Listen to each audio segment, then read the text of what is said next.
The following podcast is intended for a mature audience. Listener discretion is advised.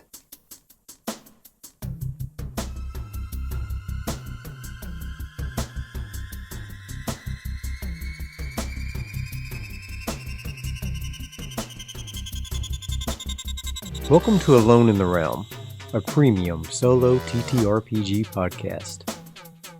I'm DV, your humble GM and adventurer. Alone in the Realm is a podcast where we let the dice drive the story, and we are along for the ride. No characters beyond death, and we let the dice lay where they fall. We'll be playing Mothership by Tuesday Night Games, and the Mega Dungeon module, Gradient Descent, by Luke Gearing.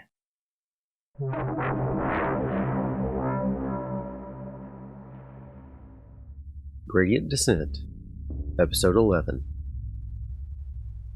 Here is a reminder of our characters. Denzel McNally, 11 out of 11 hit points. Stress, 8. Bends, 17. Ada, Automated Droid Assistant, 7 out of 14 hit points. Wounds, 2 out of 3. Stress, 10. Bends, 22. Therese Montz, 12 out of 17 hit points. Wounds, 0. Stress, 5. Bends, 13. Ollie Kenworth, 11 out of 11 hit points, reduced from his normal max of 17. Wounds, 1 out of 2. Stress, 18. Bends, 10. In the last episode, the crew narrowly escaped from searching security androids. Ollie is severely wounded, Ada has a couple of bad wounds herself, and all of the crew are in a bad general condition. They need to leave the deep. Our chaos factor sits at 9. I'm going to go ahead and test the scene. I got a 7. That's an altered scene. I'm going to take a look at the scene adjustment table, which is a D10. I got a 2. Add a character. Okay. I'm going to roll on my character table, and I got Commander Rachel Kilroy from the Blockade. She's the leader of the troubleshooters. I'll try to find some way to get her added into this scene. She was a cold, distant woman, Ollie mumbled. What? Who? Denzel was distracted, peering into the intersection ahead and worrying about the missing spider-like hunter droid. My mother, Ollie continued. His eyes were closed and his head was laid back against the wall. The wound on his forehead had soaked the bandage with blood. Ada saw something clenched in his fist and knelt down beside him. She gently pried it from his fingers and saw it was a crumpled photo of a little girl standing with her parents in front of some monument. They were all smiling and happy. Is this your family? She paused. A knot suddenly formed in her artificial stomach. Who is this? She almost whispered. But somehow she knew it was her as a little girl, and those were her parents. She had a fleeting memory of the day this picture was taken. Impossible, she whispered. She was manufactured, or wait. Ada, roll 1d10 bends. 10. She's now up to 32 bends. She dropped the picture and Ollie snatched it back. I wish my family was happy like this one. My father was a whoremonger. She hated him, and later me. Where did you get that picture? She hissed under her breath. Ollie finally opened his eyes. You gave it to me. He smiled groggily. I did no such thing, she retorted. He shrugged and dropped it on the ground. Ada avoided looking at it. In a bout of morbid curiosity, she snatched it up and placed it in her pouch.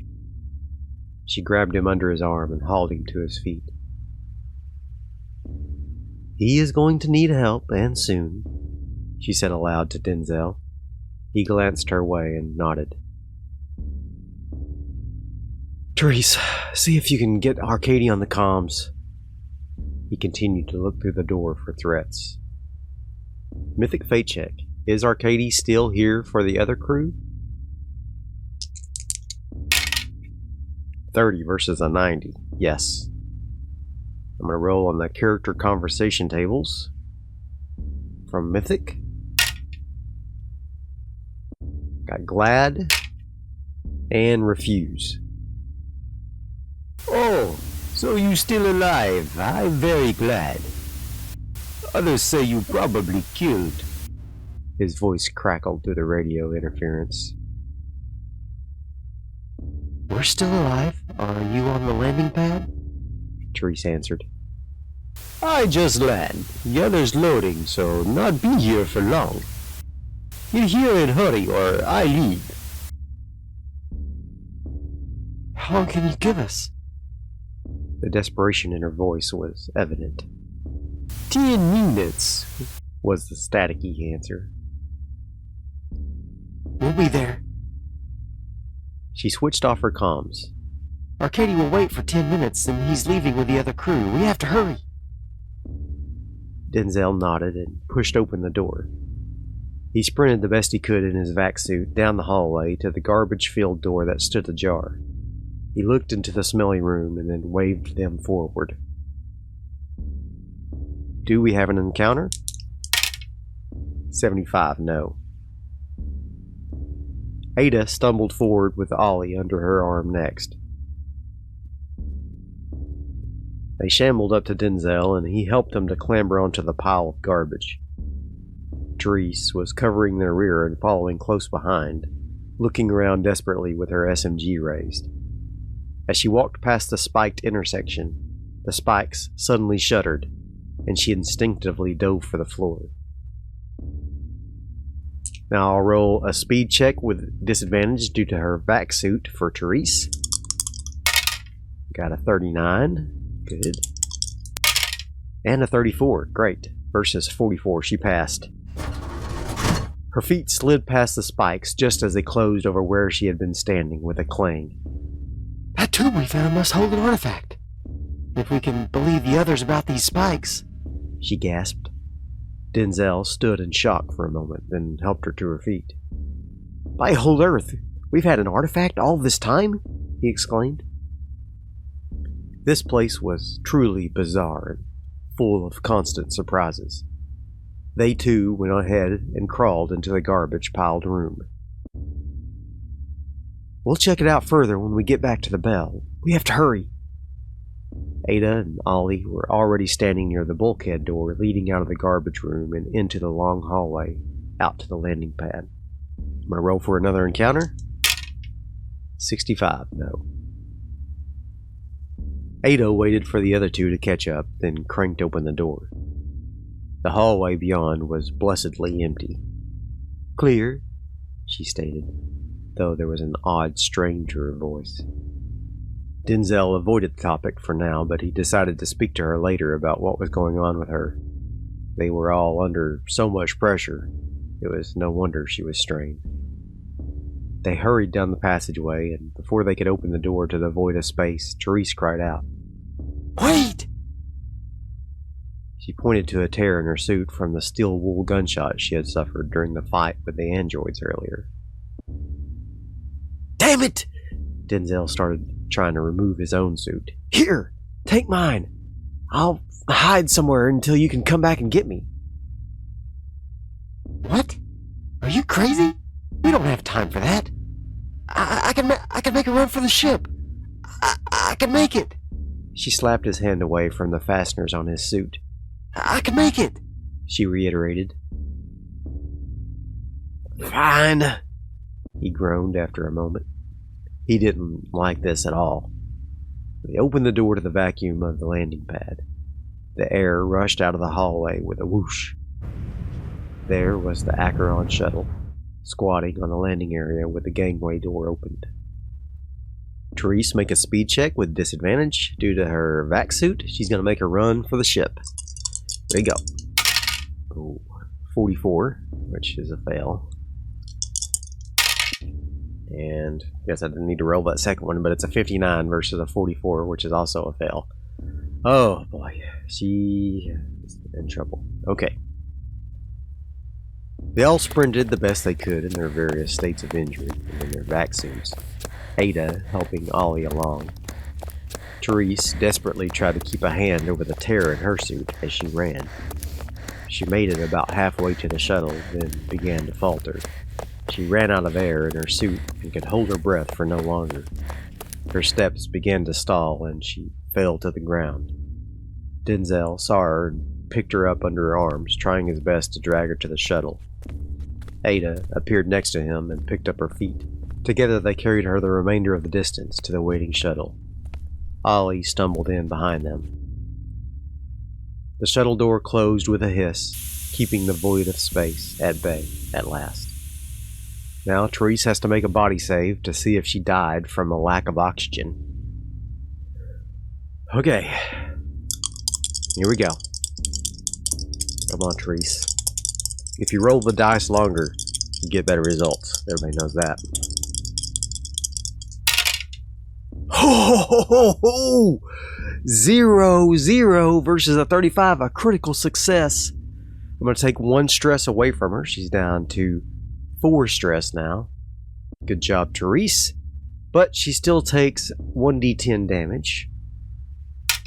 That is a 1. 1 damage. She's now down to 11 out of 17 hit points. Therese gave a sudden gasp as the much-needed air returned to her lungs. She looked up at Denzel and Ada and croaked, "Thanks." Grace interrupted. Great! The butt sniffers are finally showing up. Can we get now? Arcady chuckled and lifted the shuttle into the air. As the skids left the landing pad, a trio of security androids emerged from their waste collection hatch. They silently fired a few bursts from their SMGs, but the bullets pinged harmlessly from the shuttle at that range. "That was too close," Denzel breathed. "You bring lots trouble," Arcady mumbled. After they left the gravity of the station, Lillian floated back to where Ada sat. "You look like hell. I can take a look at those wounds on our ship. We have a special workshop for androids, and I'm a bit of an expert technician," she bragged, and winked at Ada. "What about Ollie? He is wounded much worse than I. Do you have a med pod he can use?" Ada ignored the wink. Mythic fate check. Do they have a med pod on their ship? I'm going to say very unlikely. It's practically a pirate ship. Alright, let's see what we got. 55 versus a 75. Yes, they do have it. And that's a random event. I'll roll a D10 for the random event. Ooh, a 3. A remote event. Okay. What does that mean? A remote event. Let's take a look at some meaning tables here. Break. And completion. Okay. I think this means that someone arrives from Hasmos to check in on our crew and make sure that they're making progress in their mission. Mythic fate check. Is the representative an android? That's a bad taste of Hasmos. 44 versus 90. Yes, of course. And it's another random event. Let's roll on the random event table. 4. Another remote event. Oh my gosh. Wow. What is happening? Okay. Let's roll some more meaning tables. Bargain. Okay. Bargain. And disadvantage. Okay. Alright. Something's a brewing up here. I think I got what this means. I'm going to combine this with the other event and say that the android will offer to buy artifacts for super cheap from our characters. Our characters, of course, don't know the worth of their item unless they can study it. Alright, back to the story. We got one, but it'll cost you to use it, Grace piped up. I'm sure Hasmos will recompense your costs to allow us to stay in the field, Denzel offered. Corporate credit? I want something of worth. They would tie up payment for ages. She used air quotes around payment. She leaned over to spit, then saw Arcady watching her from the corner of his eye. She swallowed loudly. Denzel considered the data chip that they had found and the artifact in their possession. He wanted to be able to look over both before offering something. We'll see what we can dig up, but it'll be something that's worth it, I assure you. It was all he could offer. She smirked at him and turned back around in her seat. The radio in the shuttle suddenly crackled to life. Acheron, this is the Zhang Shui 4. Please respond. Arcady looked displeased. That was the name of one of the blockade ships. This is Arcady on Acheron. What you want? Do you have a passenger by the name of Denzel McNeely? The voice inquired. Arcady turned to look at Denzel. The team lead just shrugged and said, McNelly. Arcady answered affirmatively, still looking at Denzel. There was a hint of something akin to impatience at all of these inconveniences. He is to be brought on board the Zhang Shui 4 as soon as possible. No one else from your shuttle is to disembark, the voice ordered. Oh, hell no, Grace said loudly. I want to go nowhere near those jarhead troubleshooters. Arcady looked at her with impatience as well. I will come after docking at Bell. We have wounded needing attention. There was silence from the receiver. After a few moments, the voice resumed. Very well. Do not tarry. Zhang Shui 4 out. What is that about? Therese asked. No idea, Denzel answered. He looked at Ada, but she was gazing at the photo she had taken from Ollie. The scientist was barely coherent and seemed to slip in and out of consciousness. Denzel thought he heard Ada mumble, "It cannot be." Ada, what is it? He thought she was referring to the summons. She glanced again at the photo and crammed it into her belt pouch. It is nothing. I am concerned for Ollie. The woman, Lillian, lightly touched Ada's shoulder. You should be concerned with yourself. Those are 2 nasty wounds you have there. Lillian actually sounded sincere. How much will it cost for my repair? Ada looked up at the self-proclaimed android technician. I'm sure we can come up with a deal, she replied smarmily, leaning across the seat with a sly smile. Denzel grimaced. Ada could take care of herself, though. He decided to stay out of it. As they neared the bell, Ada passed her personal terminal and the data chip they had found over to Denzel. I will accompany Lillian with Ollie onto their ship. Perhaps this will be of use to you. Denzel took the items and nodded. Arcady landed the ship and allowed the other passengers to exit. Therese hesitated in the doorway. You okay, boss? He waved to her with a slight smile, and she floated on into the bell. Denzel watched as she went toward their bunks in the tank. Ada assisted Ollie through the umbilical that was connected to Grace's ship. Grace saw Denzel watching, turned, and waggled her fingers at him. When he hesitantly waved back, she flipped him off. He closed the door to the shuttle, removing himself from Grace's repulsive presence. Now that they were alone, Arcady asked, "Do you know why they want you?" He piloted the shuttle back out of the bell. "No clue." Denzel worried at his lip with his toothy ridge. It was a few hours to the blockade ships, so Denzel spent that time trying to hack into the data chip they had found in the deep.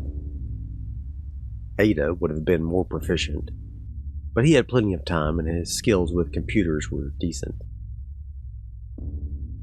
Alright, so I'm going to roll a check here for Denzel to open the encrypted data chip. I'm going to give him advantage due to the extra time that he has in the shuttle. So I got 17. Okay, I don't need advantage. 17 versus 52, which is his intellect plus computers. That's a success.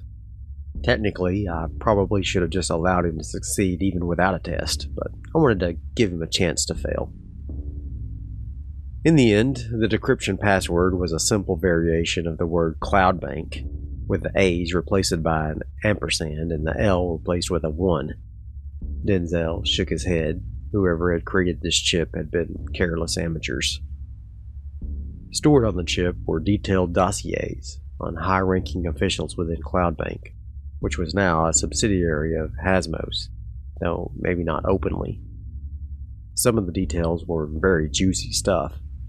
He imagined a criminal would get decent extortion leverage money for this type of data. That wasn't something he was interested in, but perhaps someone like Grace would be. Maybe this would suffice as a payment. Ollie had looked in bad shape and he needed that med pod time. Denzel spent the rest of the trip trying to relax, and he read a little of the Whirlpool's Edge sci-fi novel he had found on the deep. I'm going to roll a rest sanity save with advantage because he's reading a book for stress relief.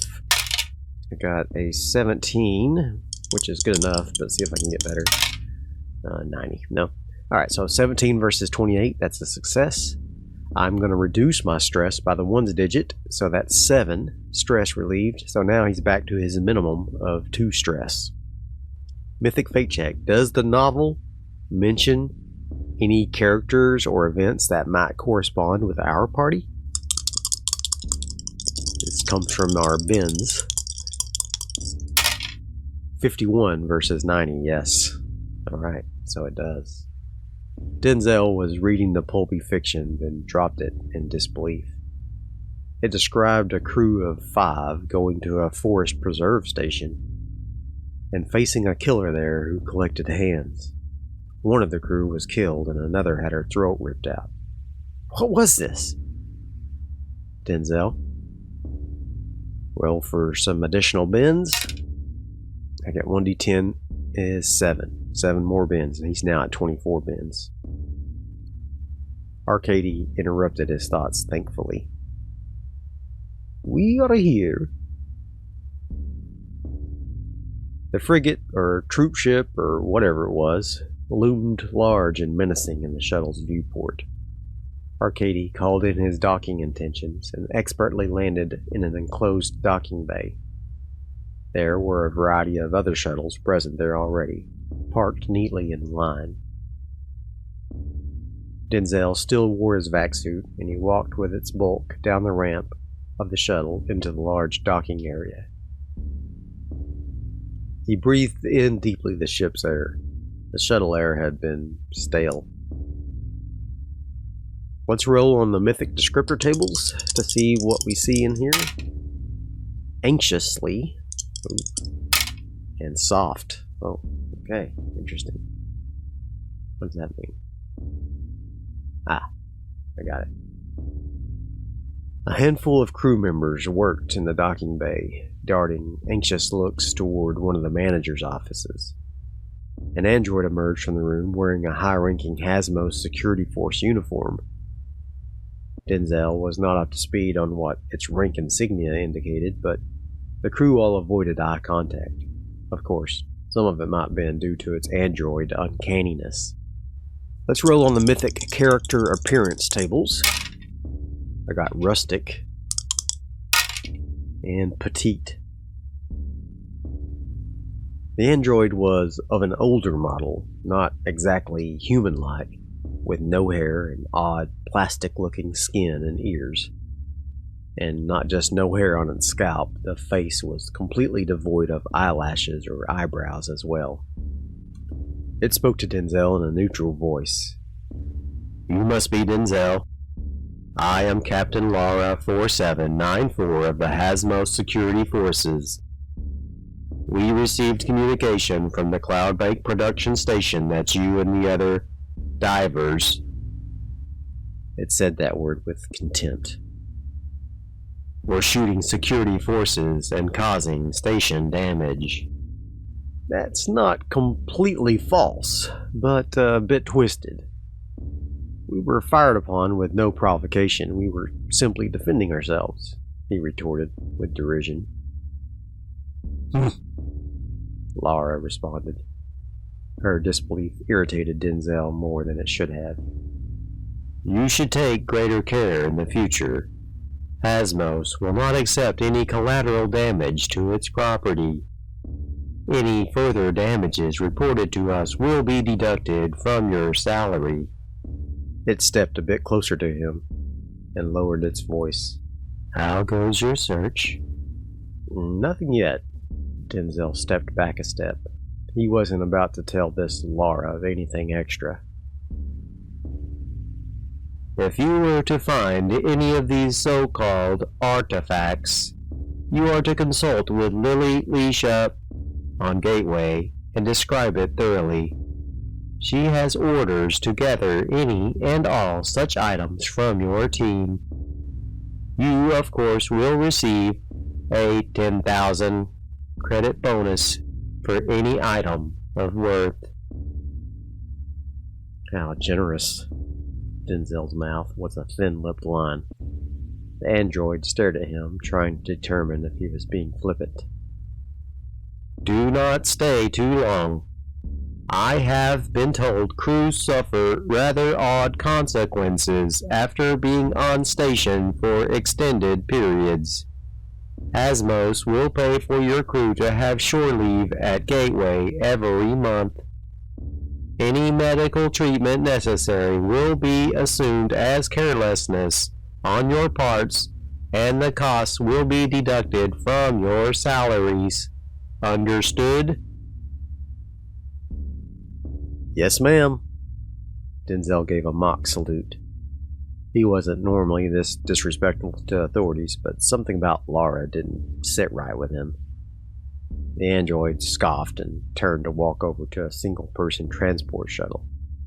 It climbed on board and began its flight checks. Denzel assumed the meeting was finished, and he turned to board the Acheron when someone behind him called out, "Wait one moment." Denzel turned and saw a stern-looking woman march up to him. Her uniform was immaculate, and her demeanor brooked no nonsense. She gave a disdainful glance at Laura before continuing. "I am Commander Rachel Kilroy. I am currently in command of this blockade and lead the Troubleshooters Mercenary Company. You have heard of us?" Denzel nodded. "Good. Hasmos contracted us to perform this mission and further asked us to accommodate Robo-Captain there." She obviously had no love for androids, but she didn't crack a smile at her own joke. "We could hardly say no since they cut our checks." Denzel gave a small smile in response. Perhaps this Kilroy allowed a tiny bit of nonsense. She cleared her throat. "I am in need of some eyes and ears on the deep outside of my own troops. If your crew is interested, we could offer equipment, medical treatment, and other things you might need."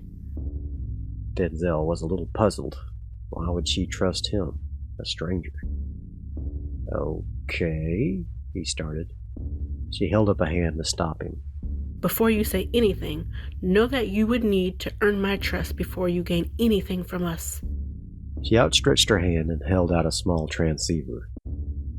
"Place this somewhere out of sight in the employee recreation room on floor 1 of the station. It will allow me to monitor divers and other denizens of the deep who frequent that room for rest. If you could accomplish this, I will consider giving you other work. and the payments I've mentioned. She left her hand extended as Denzel considered. He guessed it could not hurt to have some allies as powerful as the troubleshooters. He took the device. "I'll do that," he said simply. She only nodded and turned on her heel. She walked off without another word. Was everyone in this system completely off their rocker? End of scene. Chaos factor is going to be reduced by 1 down to 8. Things should start to settle down now while the crew is off of the deep. Anytime we leave the deep, we must perform a D100 bends check. For this roll, we want to get higher than our bends score. So unlike all of the other Mothership rolls, we want to get higher this time. Alright, first Ada. 63 versus a 32. She passes. Denzel. 54 versus 24. He passes. Ollie. 24 versus a 10. He passes. Good for you, Ollie. Therese.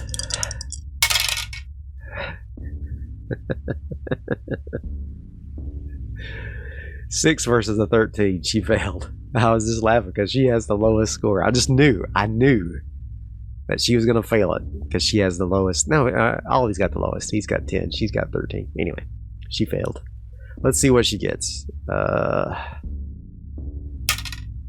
Increased empathy for androids. Increased stress by 1 if you see an android die. Okay, so she's got the same thing that Ollie does. Both of them are going to continue to get stressed if we have to kill androids. Alright, for the next session, we're going to focus on the rest of the crew's activities while Denzel was on this jaunt. I really enjoyed the addition of some new NPCs, and I'm excited to see how the bends affect Ada in the picture that she found.